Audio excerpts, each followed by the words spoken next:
as a sister epistle njengencwadi yaseKolose. Incwadi ehlukaniswe kabili, incwadi ethi mayiqala incwadi yabase-Efesu, chapter 1, chapter 2, chapter 3, umpostoli Paul ukhuluma ngobukhulu bukaJesu Kristu. Ukhuluma ngokuthi uJesu Kristu mkhulu kangakanani.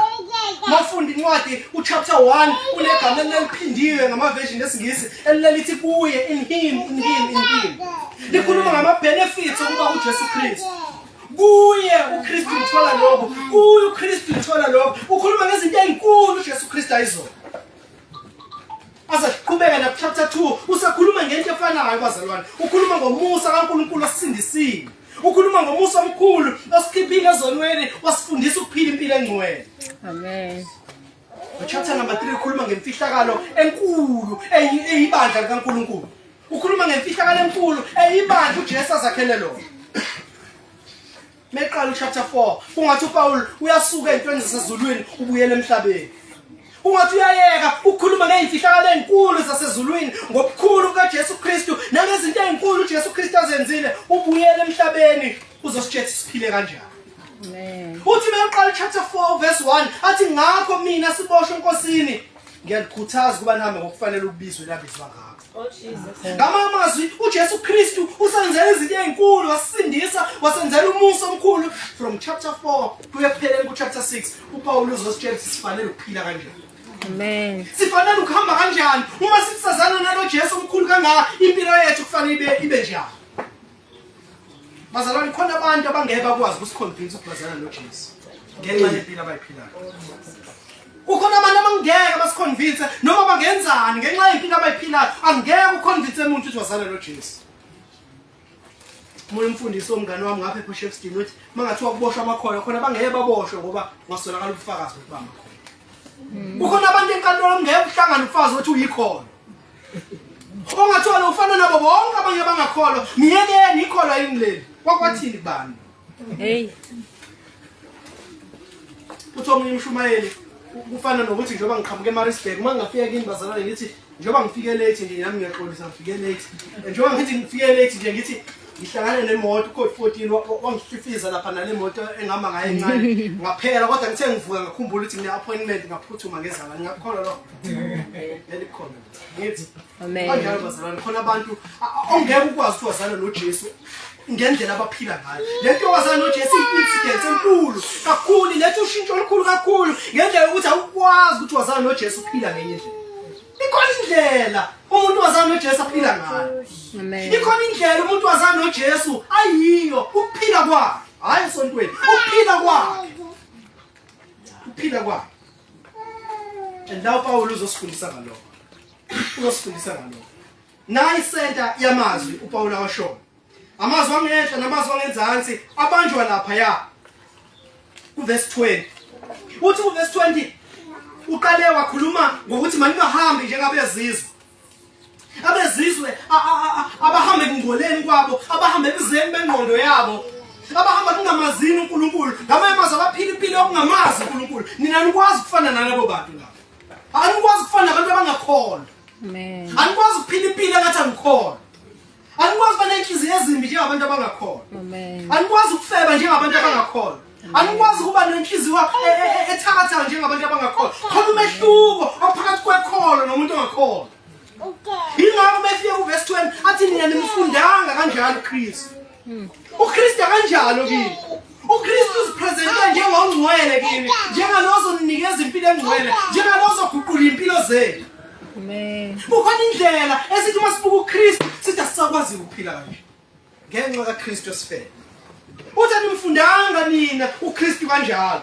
Uma nimzwile nafundiswa kuye njengokuba iqiniso likuJesu. Nayi into ebalekile ku verse 22 ke verse 24. Ukuba likhumula umuntu omdala ngokwenkambo yokuqala. Into yokuqala soyibona ekhonweni ukukhunyulwa komuntu omdala. Amen. Verse 22 uthi nikhumula umuntu omdala onjani? Ongoyenkambo yokuqala, onakele ngenxa yenkanuko zenkohlakalo.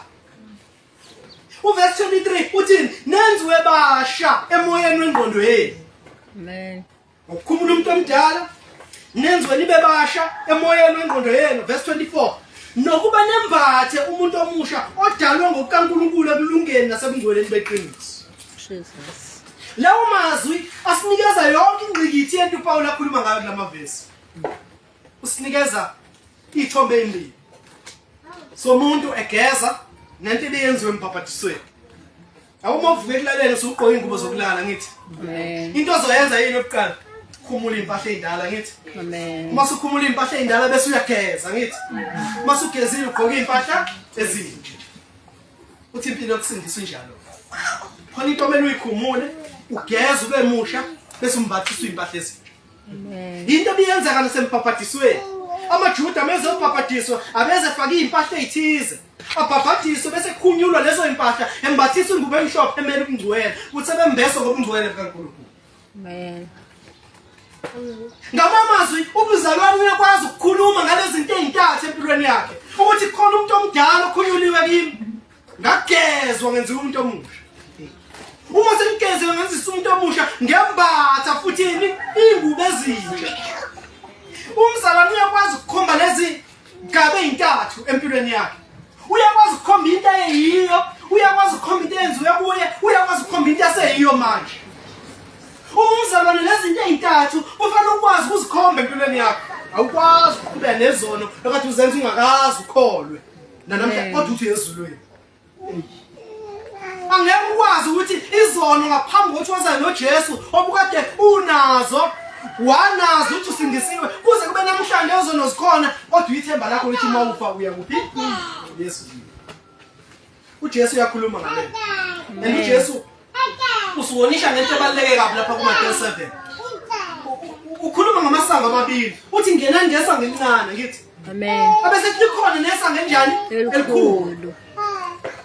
Athi hambani ngendlela futhi eyincingo, athi khona nendlela enjani? Ebaba. Into enkinga ngaleli sango nalendlela ukuthi akukho kubhala ukuthi kesihogweni. Womabili amasango abhale izulu. Kungazi ukuthi wonke umuntu nongene ngapha bayindawo eyodwa. Ibehluka siphele. Amen. Bazalwane, lezi zinto ziyasiza singacindezele ethembeni sivukele kushiyene kunaphakade. Singafi sithi siyezulwini sivukele kulahlena ngunaphakade. Amen. Kukhona izinto saphila esikwazi ukuzibona ngazi ukuthi ngempela singabantwana bakaNkulunkulu. Jesus. Umuntu ongazwani nokungcwele ngeke ayizulu. Ngoba izulu ikhaya labangcwele. Ezulwini kuhlela abantu abangcwele, khona uNkulunkulu, khona uJesu, khona ingelo seyingcwele. Ngaba amazwi ukuphila impilo engcwele preparation yokuya ezulwini. Ukuziprepare ukuthi impilo yasezulwini yobe njani, ngoba ezulwini impilo engcwele. Asikwazi ukuphila ezonweni zethu. Ungathi uNkulunkulu asimazi. Yeah. uNkulunkulu simkhumbula ngesonto. Hey. Simkhumbula mase kumele kuyiwe enkonzweni ukuthi konje ngumzalwane, sigqoke sibe bahle, kube mnandi, kube nje. Kodwa impilo zethu idefine into eyathi isono. Hey. Uma siphuma enkonzweni sicabanga isono. Uma sihleze emakhaya sicabanga isono. Noma senzani isono esidominate impilo yethu, kodwa sinethemba lokuyezulwini. Ngone bazalwane sitedele abantu bakashembe badukiswe kanjalo. Asitedele nabantu abangakholwa badukiswe kanjalo. Thina ngeke bazalwane sesime ezweni satshela abantu ngoJesu qede silahlwe futhi. Sesizihlukanisile kwabangakholwa, sathi singabantwana bakaNkulunkulu qede silahlwe futhi. Nathi indaba. 1 uthi ku verse 22. Nayi senifundisiwe ukuthi nenze yani nikhumule umuntu omdala ongoyinkambo yokuqala onakele ngezinkanuko zenkohlakalo. Skipha ke bazalwane lapha ku verse 25. Ukhonjiswe umuntu omdala ukuthi umuntu onjani. Sono esingesi sicabanga qala ngaso Paul lapha nesibona ku verse 25. Uthi lahlani ini yona? Amanga. Lahlana amanga. Isona esingesi sicabanga ukuthi why we list yezona uPaul ngathi sikhombisa ngazi kuba abantu abasha vele aqale ngamanga. Yini ngiqala ngokufela? Izona ezinkulu ezaziyo. Yini ngiqale avele nje aqale emangeni. Lahlani amanga. Yini amanga bazalwane? Amanga ikona konke okuphambanisa iqiniso. Amanga ukuzama ukufihla iqiniso. Igoal yamanga ukuzama ukufihla into ethize. Ithanda ukuzifihla wena ukuthi abantu bangakuboni ukuthi ubani. Ithanda ukufihla into ethize ukuthi abantu bangayazi. But amanga ayinkinga ngoba afihla identity yomuntu. Amen. Umuntu ephila emangeni, i-identity yakhe is faked. Uyakwazi ukuyifake identity umuntu owazi ukuphila emangeni. Uyakwazi ukuconvince abantu bonke ukuthi umzalwane ngeyena umzalwane. Hey. Uyakwazi ukukhombisa abantu into abafuna ukuyibona kumzalwane noma inhliziyo ingeyona umzalwane.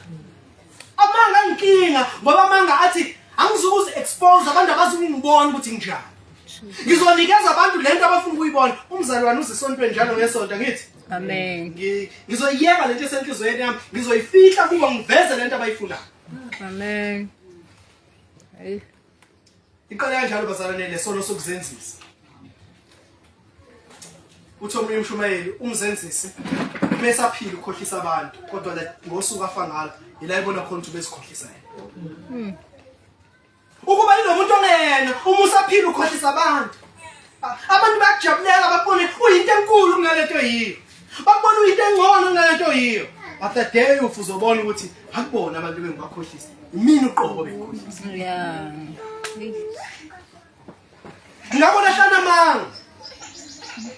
Nikhulume iqiniso yilo nalo nomakhelwane wakhe.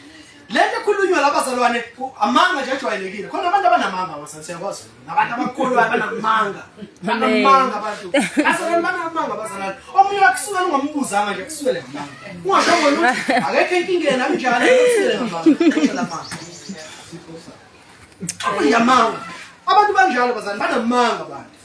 Noma abanye bame pulpit axoxa istory hawu ngampela esepulpit ukubona ngomathamanga eshumayela akhuluma mama Hey, Nkosi. baze bathi abantu khona manga mhlobo ngithi khona manga mhlobo okusho khona manga ulungile ukuthi wakhuluma ngibathi moya wamasa manga behlobisa manga This is not what's lahlana manga ngamanye amazwi ulimi leni malikhuluma kuphela noma uyini Uyiqiniso. noma ngabe iqiniso lizokufaka inkingi khuluma iqiniso Yeah. iqiniso Yakhululana. ngo2020 ngiyakhumbula kusafika lento yeCovid ngo2020 khona umngane wami omfundisi ngapha eGoli batshela umsebenzini wakhe ukuthi bangayi la khona abantu uma ungaya la khona abantu bese ubuya neCovid uzoxoshwa umsebenzi waya ke endaweni la khona abantu ngebhadi of ukuthola iCovid wasebuzwa emsebenzini ukuthi uyithole ke waya la khona abantu Yabona bazalwane iqiniso lizomkhosta umsebenzi Hey.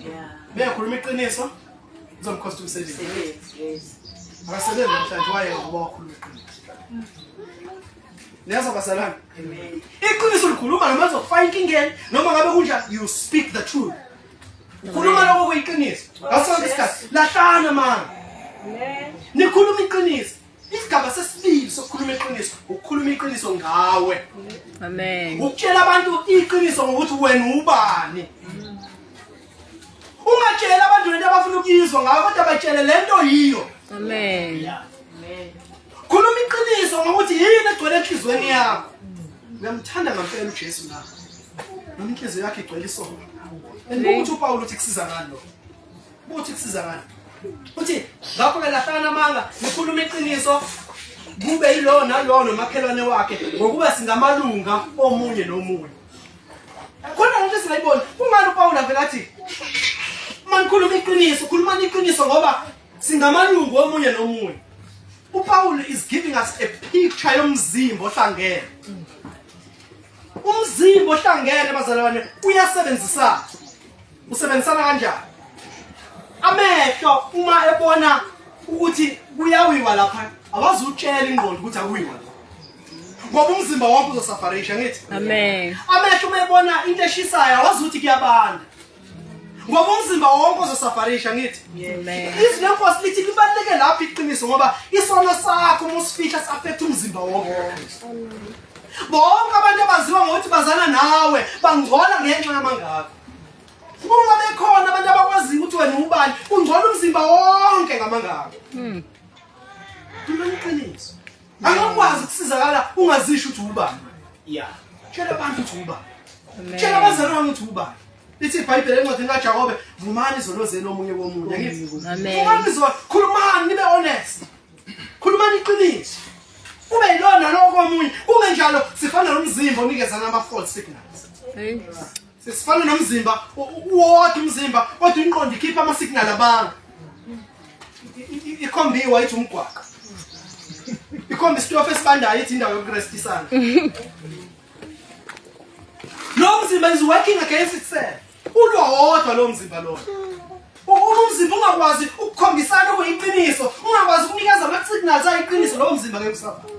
Amen. Ilithizwe lenkosi nanenza njalo. Lokho singamalungu omunye kwamunye khulumani iqiniso. Khulumani iqiniso.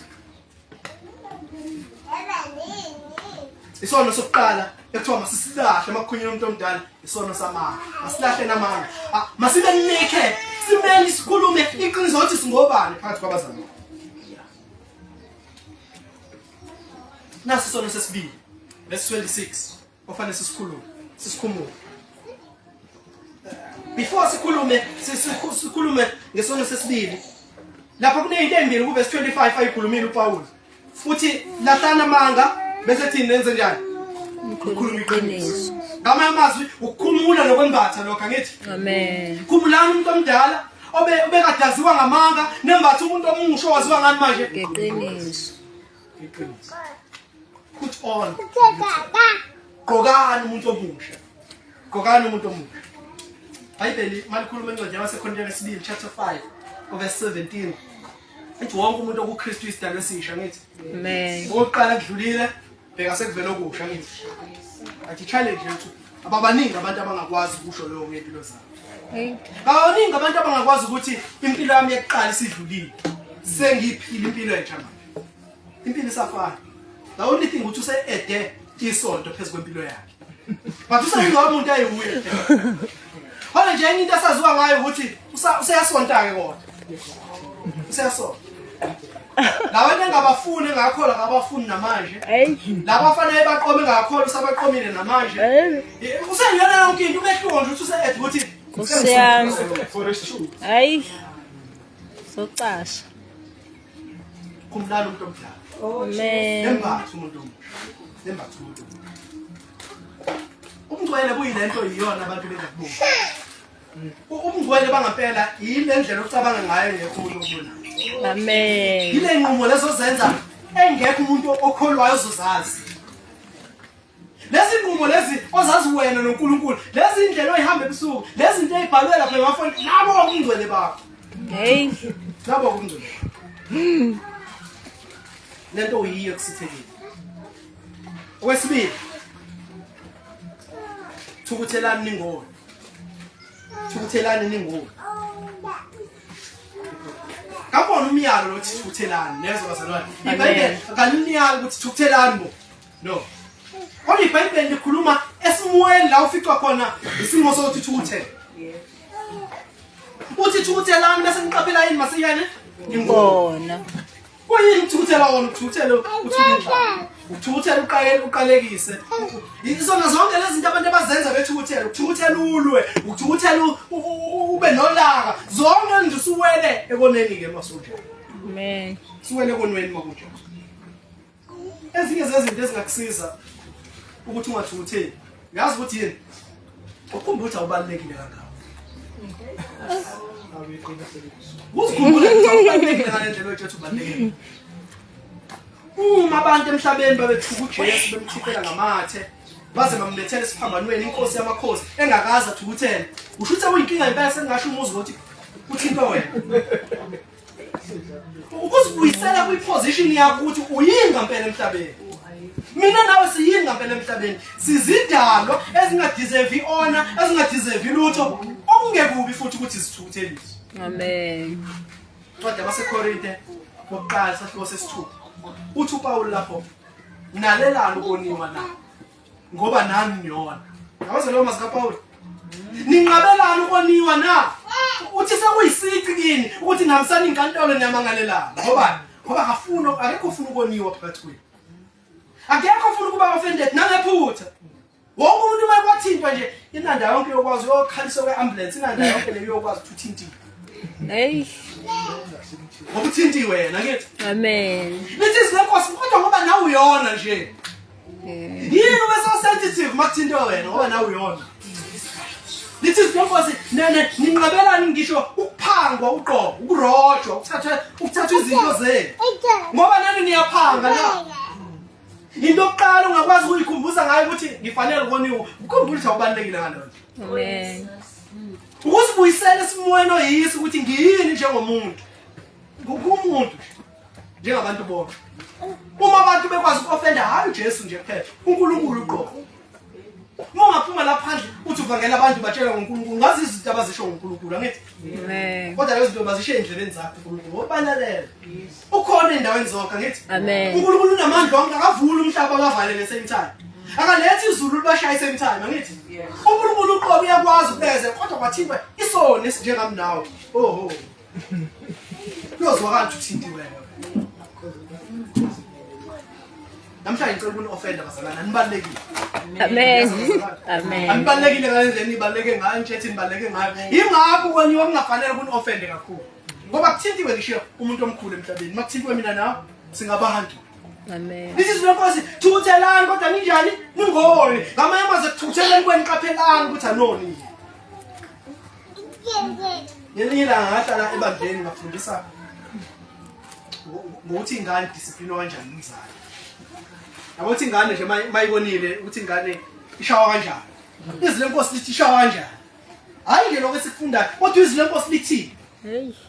into yokuqala asishaye ingane ngedukuthela Amen. awuyishaye ingane ngokuthi uthela ngithi izwi lenkosi alikaze lithi mshaye ngoba uthi uthela mshaye ngoba uyamfundisa ngithi Amen. mshaye ngoba uyabona ukuthi lento iyingozi empilweni yakhe uma engaqhubeka kanje koba ingozi empilweni yakhe into yokuqala oyenzayo uma ingane yenza into uyazikhanselisha wena uma ngimshaya ngimshayiswa yini ukuthela noma ngimshayisa ukuthi lento iyingozi empilweni yakhe uma uzibona uthatha ukuthela ngamiyeka futhi umbambe kahle mase kwehlile usubhodlile angithi Amen. ezinye zizona esizenzayo lezo kushaya abantu sithukuthela ingane bazalwane ziyinkinga ngoba yila uzibona khona ngempela ukuthi ubani ngoba ingane is-defenseless lezi Kakhulu. inhlambe ekhishwe enganeni Hayi.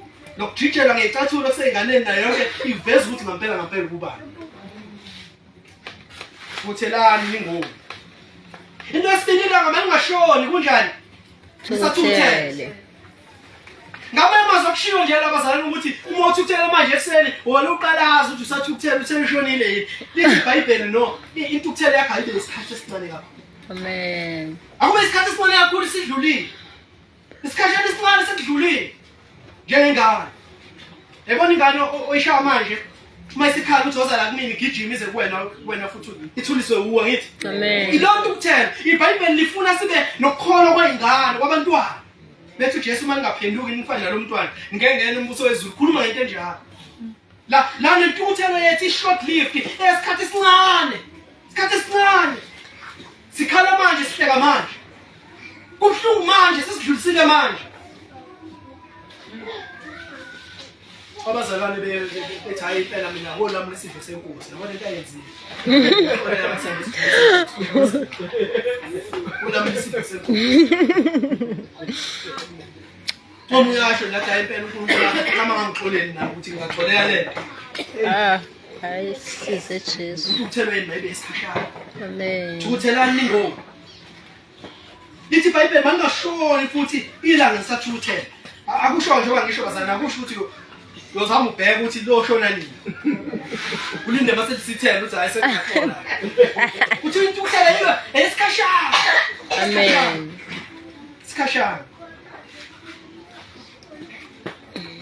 ngoba uverse 27 usinika isizathu sokuthi kungani intukuthela kube esikhashana uthi ningamniki usathane indawo ningamniki usathane indawo babaniki abantu bazalwane ababulela abantu ngentukuthelo esikhashana bahlele wesivile ngentukuthelo esikhashana ngithi Yeah. ngokusathana uhlala kuyo inhliziyo le nhliziyo yathukuthela usathana uhlala kuyo lesikhathi uthukuthela usathana ziningi izinto zokufundisa ngazo ngalo muntu lo uzokukhumbuza ukuthi akaqala nawo 97 wayenza le umthetho wakho nje lo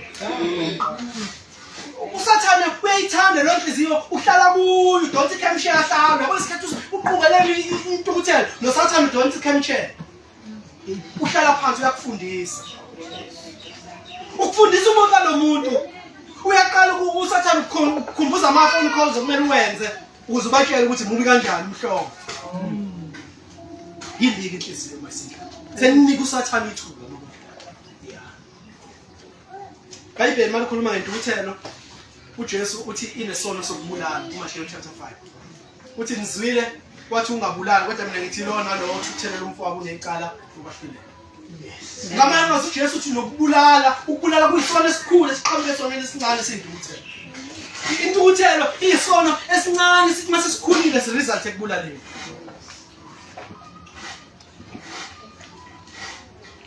Into embi bazalwane ukuthi siphile ezweni elibizwa okuhle ngokubi nokubi ngokuhle ngithi abantu bayiqhaye ngathi mina ngibhedelo ukukhulumela kodwa kanjani ngibhedelo singadala abantu Isongezo. noJesu engekavumi lokho usho umuntu noJesu engekavumi sinakelisa sitoto sizono zethu nobuthaka bethu ngabe siyabushiya nentukuthelo yethu neconsi lethu nayo yonke into siyathanda ukuhlala nayo siqambe nje amagama amasha azwakala kamnandi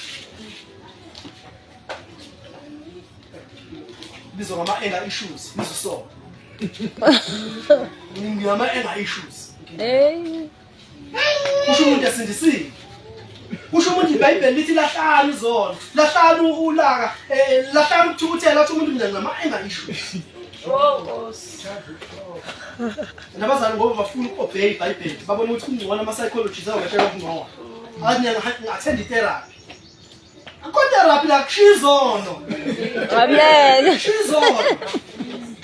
Shizono akho-therapy ezokusiza le obey uNkulunkulu wena shizono abuye sedla amaphilisi emedicate isona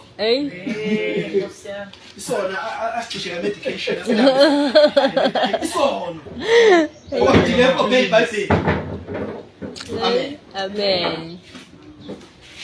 Thukuthelani ningoni la sure nisathukuthele ukuthi ningamniki ubani usathane Indawo. Nathi sona sesithathu esikhuzwayo okuthiwa sisikhumulo kanti njani weba umtshoko amen lithi izinkosi owebayo makangabe seba yini ukweba ukuthatha into ongeyiye yakho uyenze yakho lesono sokweba siqhamuka emthethweni okugcina emthethweni eyishumi yakhumbula umthetho othi ungafisa ngithi amen ukufisa into engeyona yakho ukufuna into engeyona yakho engathi ngabe yakho Amen. Ukweba kuqala lapho kuqala ekubonela umuntu egqoka into enhle uthi awungiyiphi usebona leyo nto le Amen. Lonke layiphelele kwebele kugcineni. Yina nje ubona into le ethi manje ayinhle kumuntu lo hlobo lomzalwane okungiphe yona le ngubo. Ongiphe zona le icathulo. Inhliziyo yimbi iphethele kwebele lo nhliziyo le. Amen. Thi iBhayibheli owebayo kangabe seba. Amen. Nabazalwane bayenza ke le. Ushoda kuze kushoda ngisho imali yasesontweni. Kakhulu bani. Umzalwane nje sebenze inesi kwakubo sekuyifamasi. Wabona la maphilisi ale wathatha la. Omakhelwane bonke sibalendekile ngamaphilisi. Owebayo ngabe sebe. Amen. Lapha ngakithi kuno ukuyahlukanisa ukweba. Kuyisono ukwebela umuntu omnyama kusona isono ukwebela imini. Mina ngumtshela umuntu omnyama ngitshela umuntu. Amen. Amen. Ngitshela umuntu. Owebayo ngabe seba kepha mina leyo manjani makakhuthale asebenze nayo into entsha embathayo. Isela phela isela lifuna ukusebenza ngithi. Ngifuna ukuthi abantu basebenze leso leliyathatha. Yathatha mahala amen. Isela esebenzise amasela wasebenza. Wonke abantu abaqhekeza abantu abasebenzi nabo manje. Abafuni ukuba basebenze, bafuna abanye basebenze bese bona bathatha ukusetshenziswa ngithi. Amen. Yenzeka ukuthi nabazalwane nje kunabazalwane abangafuni ukusebenza abanye bathi babiziwe abanye kunjani abafuni ukusebenza. Amen. Ngathi sithesele leyo kuqala ethi ivila amalingana. Umncisho ukuthi umuntu ofuna ukusebenza. Amen. Usho umbhalo.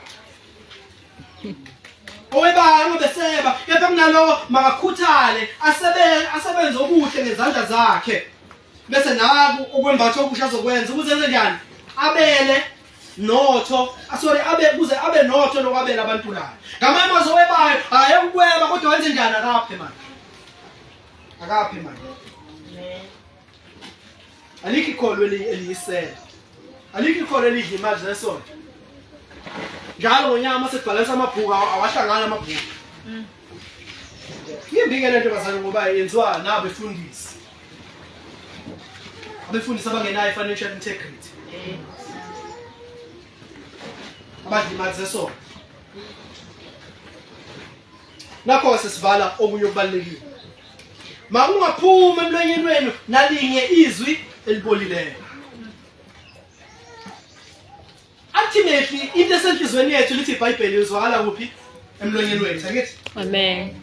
uNkulunkulu uhlakaniphe kabi inhliziyo yomuntu ngesikwazi kuyibona ngithi Amen. kodwa uNkulunkulu wasekuthatha lentambo ethu ox niyazi ox Amen. wathatha uox okuxhumanisa phakathi kwenhliziyo nani nomlomo inhliziyo ayikhulumi kodwa ikhulunyelwa umlomo Amen. ingakho lithi iBhayibheli umlomo ukhuluma ngani ngokuchichima kwenhliziyo umlomo ukhuluma lutho ngekho kuphi ongekho enhliziyweni yonke into ekhulunywa umlomo isuka kuphi enhliziyweni inhliziyo uyakwazi uku-expose ngomlomo wakho Hey. sithule lisikulalele awusabathele umzalwane kulekhuluma ukungcola nje nokubonakala hayi ukuthi kushikile kumlomo umlomo expose inhliziyo umlomo ukhuluma lento esenhliziyweni akaphahlukile kodwa umlomo ukhuluma lento egcwalise inhliziyo yakhe mangaphuma emlonyeni wenu nalinye izwi libolileyo ngamanye amazwi ngaphuma izwi engcolile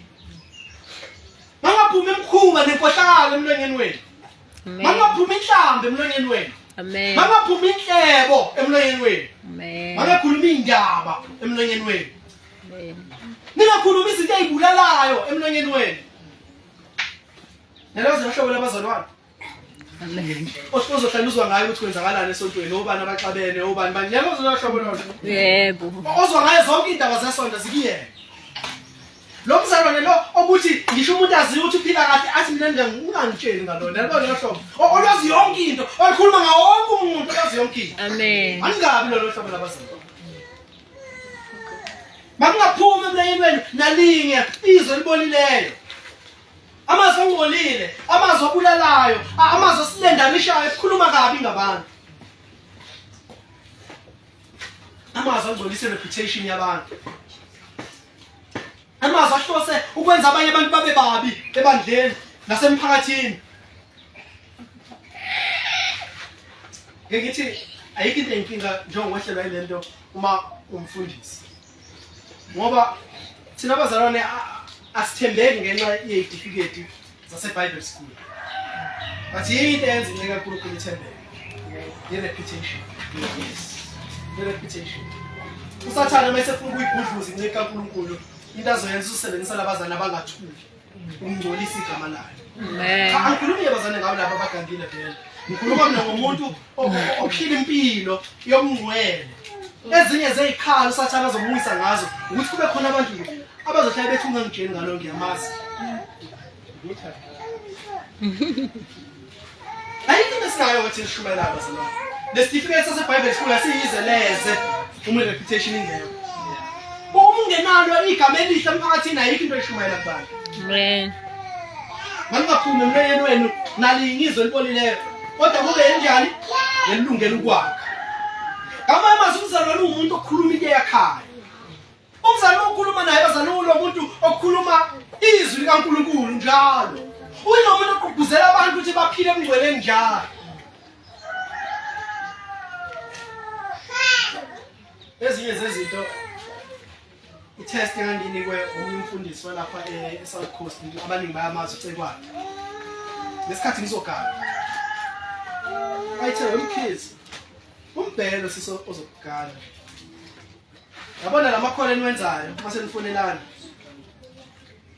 ozohlala njalo ephapheme uma nikhuluma indaba ebheke eceleni kodwa unethi ukuthi ukhuluma ngezwi wathi useyazela semela ugeza izitsha sekunjani mbhelo Amen. khona bazalwane ngeke ukwazi ukukhuluma nabo izwi leNkulunkulu ngaphandle engakisa ngendaba enegeneral khona bazalwane ngeke i-conversation ye-awube nayo ngezwi kaNkulunkulu uthi ukhuluma izwi kaNkulunkulu ecabanga indlela yokukhipha kulawo mazwi lawo akukhulumisa izinto nje ezikhona emhlabeni Hey. akhulume ngenhlebo akhulume nge-church politics nayo yonke into ongayicabanga ayilast inkulumo yezwi kaNkulunkulu Mangabi nalahla abazalwane. Kodwa emlonyeni bakuphuma into njalo elungela ukwakha. Izwi lakhayo. Izwi liqinisayo. Uphuma izwi kaNkulunkulu emlonyeni. Niphuma la bazalwane. Niphuma la. Amen. Ukuyini ukuthi yena decide ukukhuluma ngathi. Amadoda ukuthi kuphunye asekhuluma ngebhola. Yabiyeme ntambama ingoma. Amen. Ila ina. Angithi. Amen. Izwi kaNkulunkulu selikhohlakala ukuthi ke lakhulu. Abaphuma abanye sisangizazi indaba zabo kodwa baqala indaba zabo eziqondene nabesifazana.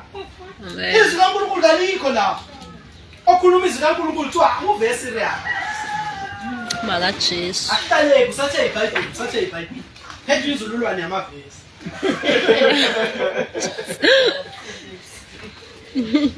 Kodwa bakube ngelungelo ukwakha njengoba kudungeka libaphathe ngomusa bezwayo. Amazwi akube yizwi elisusa umzalwane ethozile ekujabulele ukuhlala nawe. Umzalwane kade kumele wahlala nawe aphume nento ayifundile. Amen. Noma wena uphume kukho into ayifundile kubazalwane. Ngoba izwi kaNkulunkulu into ayikhulumayo yonke into uyikhuluma ngamehlo ezwi likaNkulunkulu. Uthini uNkulunkulu ngale nto mzalwane? Lethini iBhayibheli ngale nto mzalwane? Hayi ncema yazahlangana nje kukhulunywa ngosisi. Ukhanwanini singombono lo wasisibani bani. Ngomjana ngosisi Aqinise. Aqinise. Semlonyeni ingcebi. Amadoda athanda ukukhuluma nangemisebenzi. Ukhuluma ngamakhaya abo, ukhuluma ngabantwana babo. Zonke lezo zinto ngathi zingahlala zidominate ingxoxo kubantu. Ake kube izwi kaNkulunkulu elidominating. Amen. Abantu abake bazi kancane ngawe nangomlando wakho nokuthi uvelaphi nokuthi abake bazi ukuthi usindisiwe kuphela. Lo hlobo labantu uthi malifika endaweni engazi ukuthi usindisiwe angafika yithuli ungasheshi ukuthi ngisindisiwe. Akuyeke ubone khona bazokubona ukuthi usindisiwe. Amen. Ukhona lozofika kubuza ukuthi umthetho khona usindisiwe yini? Ngoba bebona indlela ophila ngayo. Wathi ufika usuyazimemezela ngisindisiwe mina ningibona. Kodwa le awutethela umlomo wakho ubiwona communicator lo. Amen. Uthi uPaul ekugcineni ngingamdabulisi umoya ngcwele kakhulu. Kuyini ukudabulisa umoya ngcwele? Sonke isona umuntu asenzayo sidabulisa umoya ngcwele. Umoya ngcwele lesikhathi sisindisa uhlala kithi. Ungena kithi. Asiphilise impilo ezingcwele. Ngoba uyena usizayo sikwazi ukuphila impilo engcwele.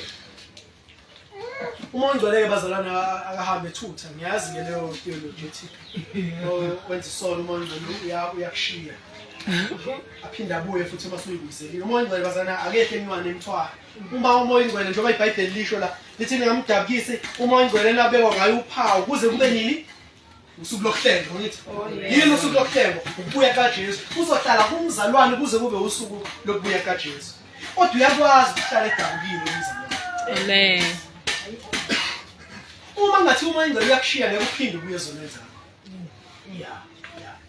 Ungenza isono bese umoya ngcwele uyakushiya ngeke uphinde ubuye. Uphinde ubuye ungahamba nomphela. Ingaka abanye bazalwane bathi uma bekhishwe bathi umenza isono agcina kushila ukukholwa ngoba umoya ngcwele akazi. Kodwa thina umoya ngcwele mehleli kithi uyadabuka. Umoya ngcwele masenzizinto ezimbi uzubuhlungu endoba ubuhlungu buzwakala kuthina ngaphakathi. Isono abazalwane sinamanga. Isono sithembisa ubumnandi. Yabo mase sibuka sikude sithi kuzoba mnandi. Yonke lento izophela kahle. Ngoba senza isono. Wayenza into ephambene noNkulunkulu. Ngabe uyabazi lobo buhlungu. Bokuzizwa ngathi uNkulunkulu kude nawe. Hey. Bokuzizwa ngathi akuthandazeki. Amen. Bokuzizwa ngathi ukuthi awukholwa wenza uNkulunkulu isizwe. Yeah. Lobo buhlungu lobo isono ngesikutshele ngabo. Ngeke isono sizikutshela ukuthi wena uzohlala ngayo ukukhala wesaba ngishiya kuNkulunkulu. Moya ngcwele edabulile. Ngabe unebhadi maye kwaphela lo feeling leyo. Amen. Ngoba lithi iBhayibheli mawunjalo usekunikele uNkulunkulu ezomenza. Isono esinye sibize esinye. Njengoba namhlanje okungathi uvuka ukhala uvuka ukuthi awuthi ngithole futhi owehlisa ibhabhalazi. Angithi Amen. umoya ngcwele akayekho umoya ngcwele kuleyo mpilo leyo. ayikho into emkhuzayo umuntu ayikho into embuyisayo isono esisodwa sibize esinye ingabazali kukhulu kwabanye abantu ukuthi basiconvince ukuba abazalwane ngenxa yempilo abayiphilayo kunzima khona abantu ongeke usho ukuthi umzalwane ngaphandle kokuthi ame phambi kwethu asitshele ukuthi umzalwane ngiyamdabukisa umoya ngcwele kaNkulunkulu umoya ngcwele odabukayo masenze izolo umoya ngcwele odabukayo masiqamba amanga umoya ngcwele odabukayo uma sithukuthela sona umoya ngcwele othukuthelayo umaseba nalo lonke olungihlobo lesona umoya ngcwele odabukayo Amen. ngoba asilaleli yena umoya ngcwele asiphile ngendlela yena umoya ngcwele afuna siphile ngayo Nanti iBhayibheli sabe kwangayo uphawu lisho ukuthi uNkulunkulu wasibrenda yabona ma uyothenga into esitolo elimited uyokwenza ilabel uthi uma ufika ushiya deposit bese shaya uphawu ukuthi isisold angayibona lezo zinto enjalo umoya ngcwele uphawu njalo lisho ukuthi you've been sold to Christ Amen. uNkulunkulu ukhipha umoya ngcwele as a deposit ekhombisayo ukuthi is coming back to fetch impahla yakhe yona and nathi bazana umoya ngcwele ubekwa njengesibambiso ngisho njalo iBhayibheli ukuthi isibambiso sefaleni ngithi abamba umoya ngcwele unikeziwe as a deposit uNkulunkulu ayinikezeze na assurance ukuthi I'm coming back for you uNkulunkulu letha kithi sinika umoya ngcwele iqiniso lokuthi ngampela uJesu mhla ebuye sohamba yiqiniso lokuthi mhla sifa siya uNkulunkulu ngaphela sesithengiwe ikhishiwe ideposit ingakuthini umoya ngcwele lo Amen. simdabukisi lo moya ngcwele esabekwa ngayo uphawu kuze kube usuku lokuhlela uthi makususwe kini yonke into ukuthela nola nayibona igama ethi ulaka igama ethi klema yazini bazali klema iklema ile nto yokuthethisa umuntu yabona lento yokuthetha oyenza enganeni ithi iBhayibheli ayilahle lo nto masidabesisho lento wazi ukuthi mina ngumama othethayo umama sesontweni othethayo ithi iBhayibheli ayikho into enjalo ulaka lulahle lahlala ulaka lahlala into ukuthela nilahlula ubaba mina waziyo oqondisa izinto mayisafikile ngizoziqondisa izinto hayi ngolaka kodwa lahlala ulaka kusho iBhayibheli akusho mina lahlela ulaka nilahle umsindo nilahle ukuhlambalaza ukukhuluma amazwi ahlambalazayo Amen. abhekiswe uNkulunkulu nabhekiswe ebantwini manikilahle konke lo Amen. yesithi iBhayibheli liqoqe lihleli ithi ukuthela ulaka umsindo ukuhlambalaza ebese linikeza ibizo qoqa lithi nakho konke okubi lahlala lezinto nakho konke okubi iphathi yokukhumula ifaka lokho bazalwane inkani awuthathi inkani ongakholwa ukuthi senginenkani noJesu ayikho inkani noJesu inkani iyalahla Amen. akalukho ulaka noJesu ulaka liyalahla uyaphendula from within inhliziyo yaguquka ishintsha yonke lento kuyiyo ngathi ngihlele ekhaya lapha ngihlele nabafowethu abanye abangakholwa basho into eyangijabulisa babekhuluma ukuthi inkolo yobuKristu yafikela ukuthi sophutha umhlaba nje nazo hlobo labantu mayibahlangana kakhuluma lezo yabona lezo futhi ngiyabona ukuthi zikhulunywa ngoba kufanele ngiphendule awuthi ngithu angizokusho lutho usethi omunye abengeke basiphutha umhlaba inkolo yobuKristu ngeke ngoba amadoda amaKristu ayinolaka amadoda ayinolaka kabi ngaphambi kokuthi uwadoda waphutha umhlaba wafundise ukuba amaKristu nabona amadoda amaKristu athambekane athi bawazi impela Amen. impela la yabona wangenalaka impela ke la madoda amaKristu la uJesu athi bukelani kimi ngoba mina ngimnene ngithi hawo ngempela amadoda amaKristu bayikhuluma iqiniso bengalazi ukuba umKristu kusho ukuguquka kusho ukushintshwa from ngaphakathi kuya ngaphandle Amen. awufeki awu-act awuzama ukuzenza ngcono kubantu lento iqhamuka kuwe ngaphakathi Amen. ushintshwa kwenhliziyo bese kuthi maniphathane ngobumnene all kindness ligama elithi kindness igama elisho ukuphatha abantu ukuba sweet kubantu nelibona lelo gama Amen. ukuba sweet kubantu ilokuthi umuntu uyadleka kuyakhulumeka naye maniphathane kanjalo manje bemnene omunye komunye nizwelane nali igama elibalekile nithethelelane iphathe ukuba isidalwa esisha sisho ukuba umuntu othethelelayo kusho ukulahla amaqhubu kusho ukungabi nayo ungathathi izono zonke uzibeke njenga ammunition izona ezenziwe kuwe ukuthi uzithathe uzihle ngemuva ulwela ukuthi ngene ilanga mhla waqala uyomkhumbuza ukuthi awuqali la wena usuka uNkulunkulu asiphathe kanjalo bazalwana ngithi Amen. uma siza uNkulunkulu akasho ukuthi wena usuka la nje bakunje kodwa esazivuma izona uNkulunkulu uyayithatha ayifaka olwandle lokukhohlwa ngithi uma sesimonile athathe njengento entsha shaya engazenzi ngiyamxolela kodwa soze ngikhohle